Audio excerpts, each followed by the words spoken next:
IPL 2026 season మొదట్లోనే sun Risers Hyderabad జట్టుకు భారీ ఎదురు దెబ్బ తగిలింది. ఆ జట్టు captain Australia star pacer Pat Cummins అనూహ్యంగా స్వదేశానికి తిరిగి వెళ్లిపోయారు. దీంతో సీజన్ తొలి భాగంలో కమిన్స్ అందుబాటులో ఉండరనే వార్త ఇప్పుడు అభిమానులను ఆందోళనకు గురి చేస్తోంది. ఆయన తొలి 2 మ్యాచ్లకు దూరమైన సంగతి తెలిసిందే. ప్యాట్ కమిన్స్ గత కొంతకాలంగా వెన్ను నొప్పితే అయితే బాధపడుతున్నారు. మరి జూలై 2025 నుంచి ఈ గాయం అతన్ని వేధిస్తోందనే చెప్పాలి.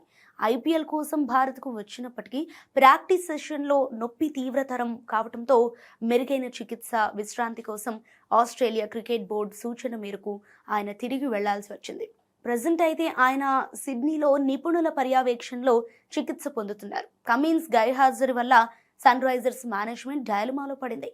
తాజా సమాచారం ప్రకారం అయితే ఆయన కోలుకోవటానికి కనీసం కొన్ని వారాల సమయం పట్టే అవకాశం ఉంది. సో అన్నీ అనుకూలిస్తే ఏప్రిల్ నెలాఖరులో లేదా మే మొదటి వారంలో, అంటే టోర్నమెంట్ 2వ భాగంలో ఆయన మళ్ళీ జట్టుతో కలిసే అవకాశం ఉంది. సో అప్పటి వరకు జట్టుకు కెప్టెన్గా ఇషాన్ కిషాన్ వ్యవహరిస్తున్న సంగతి మనందరికీ తెలిసిందే.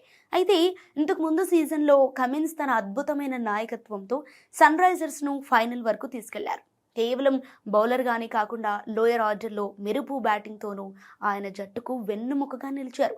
ఇప్పుడు కీలకమైన తొలి మ్యాచ్లకు ఆయన లేకపోవటం జట్టు వ్యూహాలను దెబ్బతీసే ప్రమాదం ఉంది.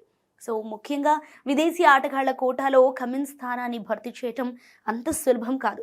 సన్ రైజర్స్ అభిమానులు తమ కెప్టెన్ త్వరగా కోలుకొని మైదానంలోకి రావాలని అయితే కోరుకుంటున్నారు. టోర్నీ 2వ సగంలోనైనా ఆయన పూర్తి ఫిట్నెస్తో తిరిగి వస్తే జట్టు ప్లే ఆఫ్స్ ఆశలు సజీవంగా ఉంటాయని విశ్లేషకులు అయితే భావిస్తున్నారు.